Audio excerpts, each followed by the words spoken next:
Le journal de 7h. Fanny Marceau, bonjour. Bonjour Thomas, bonjour à tous. Emmanuel Macron en route pour Washington. Le chef de l'État fait partie de la délégation de dirigeants européens qui accompagnent Volodymyr Zelensky à la Maison-Blanche aujourd'hui. Déplacement décidé hier lors d'une réunion de la coalition des volontaires, ces pays européens qui soutiennent l'Ukraine. Réunion à l'issue de laquelle Emmanuel Macron a livré son analyse claire de la situation. Écoutez. Est-ce que je pense que le président Poutine veut la paix ? La réponse est non. Si vous voulez mon intime conviction, non. Est-ce que je pense que le président Trump veut la paix ? Oui.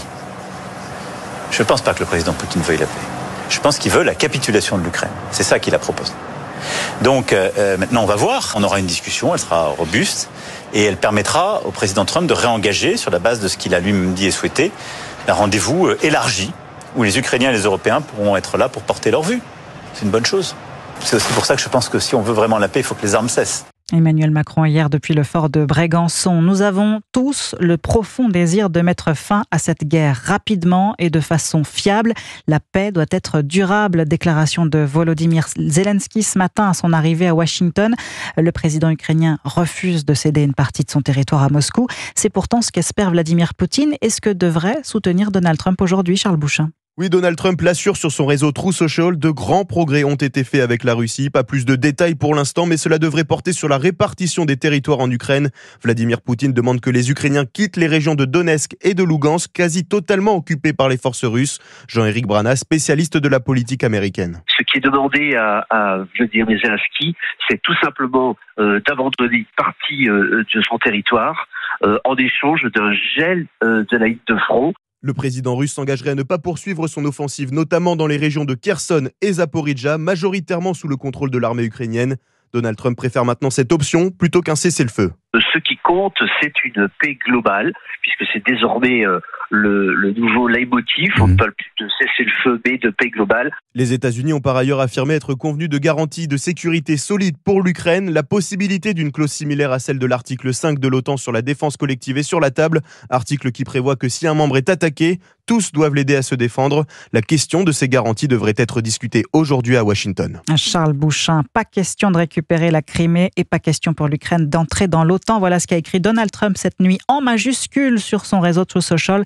Voilà qui promet une réunion sous haute tension. Et l'approche de ce sommet qui pourrait être décisif à la Maison-Blanche, l'Ukraine a été frappée cette nuit par une nouvelle attaque de drones russes. Oui, une frappe qui a déclenché plusieurs incendies dans un immeuble d'habitation. Bilan au moins 3 morts à Kharkiv, dans l'est du pays, dont un enfant en bas âge et 17 blessés selon le maire de la ville, qui déplorait déjà quelques heures plus tôt un autre bombardement faisant 11 blessés.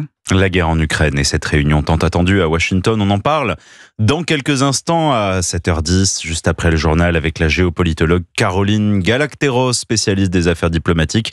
Elle sera notre invitée dans un instant. Il est 7h04, vous écoutez Europe 1 Matin. En Israël, des dizaines de milliers de manifestants ont défilé hier soir à Tel Aviv pour réclamer un accord de cessez-le-feu à Gaza. Il s'agit de l'un des plus gros rassemblements depuis le début de la guerre en octobre 2023. Ramenez-les tous, arrêtez la guerre, scandaient les manifestants, exigeant le retour des otages, toujours aux mains des terroristes du Hamas. Selon le Forum des familles d'otages à l'initiative de cette mobilisation, 500 000 personnes auraient pris part à cette manifestation. Un chiffre à la une ce matin, 203%. C'est le taux d'occupation de la prison des Baumettes à Marseille, du jamais vu. Avec parfois des cellules qui accueillent 4 détenus alors qu'elles ne sont prévues que pour un seul prisonnier.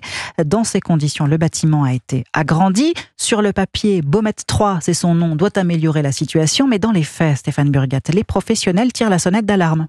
Oui, il dénonce une ouverture à marche forcée alors que rien ne serait encore prêt. Paul Courtarot, secrétaire général CGT pénitentiaire PACA Corse, se dit très inquiet. On y va droit dans le mur. Il manque 100 personnel aujourd'hui pour ouvrir B3. C'est beaucoup précipité, oui. D'abord parce que pour ouvrir une prison, il faut mettre en route tout un schéma organisationnel pendant des mois. Les Baumettes 3, c'est déjà une cocotte minute qui va exploser.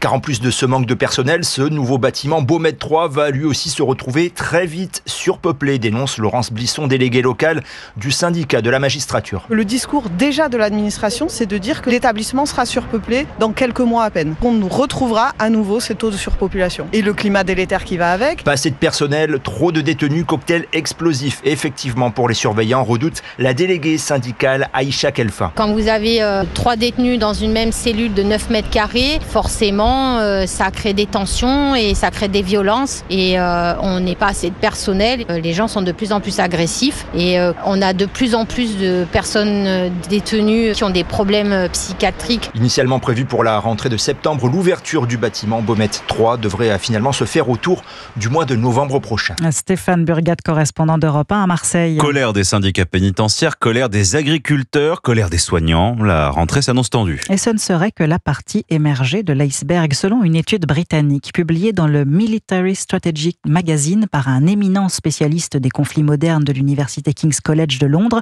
Le risque de guerre civile dans les pays européens serait de plus en plus réel, particulièrement en France et au Royaume-Uni. Loin de signer une chronique apocalyptique, il met en garde contre le biais de normalité qui pousse à sous-estimer ce danger. À Londres, les précisions de la correspondante d'Europe 1, Sarah Menahi. Une étude qui a des airs d'avertissement adressée à la France et à la Grande-Bretagne. David Butt tire la sonnette d'alarme. La principale menace pour la sécurité de l'Occident n'est plus extérieure mais intérieure. Selon ce chercheur universitaire, le Royaume-Uni et la France sont les deux pays les plus susceptibles de connaître un conflit civil violent après avoir été le théâtre déjà d'incidents précurseurs. Pour David Betts, les signaux faibles de fracture sont déjà visibles. Le factionnalisme est extrêmement dangereux. Les gens ne sont plus en désaccord sur des questions particulières, mais ils divergent sur la base de ce qu'ils perçoivent comme étant l'opinion consensuelle au sein de leur clan. En Grande-Bretagne, mais pas exclusivement, nous sommes dans un état de factionnalisme multipolaire. Une autre cause importante de guerre civile est le concept de déclassement, c'est-à-dire la perte du statut de la majorité autrefois dominante dans son propre pays.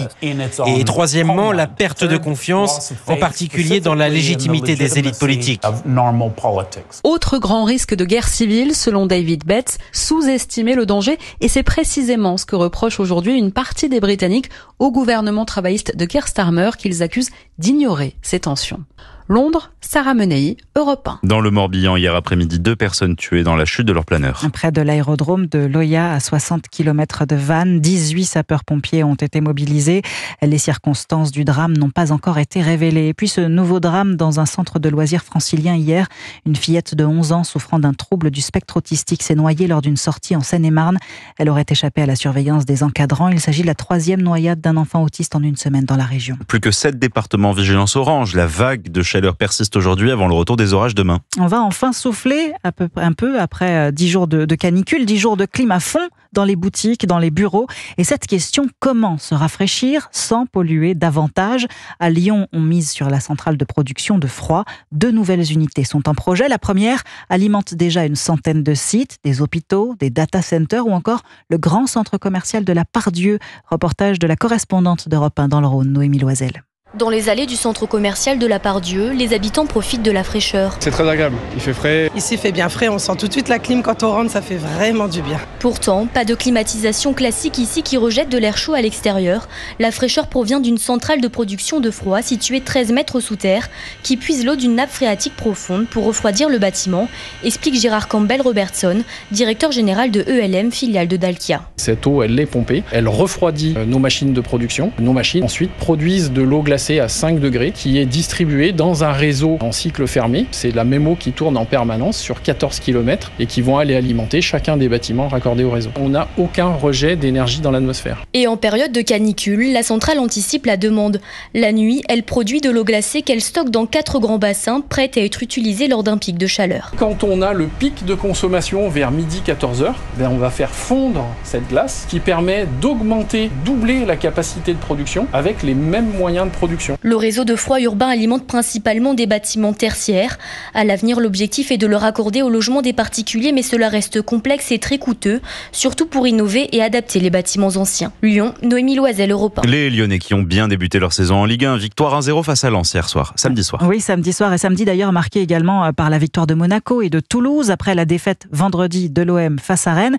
Hier, 5 matchs à l'affiche de cette première journée de Ligue 1 que vous avez suivi pour Europe 1, Thomas Guiguenot. Oui, en commençant par le match qu'il fallait suivre, Brest-Lille, début à l'appel, un score final de 3-3 et surtout une ouverture du score par l'inoxydable Olivier Giroud, 38 ans et toujours le même sens du but. Du côté des promus, un club était particulièrement attendu pour son retour en Ligue 1 après 46 ans, le Paris FC, et c'est une petite désillusion pour l'équipe désormais propriété de la famille Arnaud avec une défaite d'1 but face à Angers qui a pourtant fini le match à 10-11.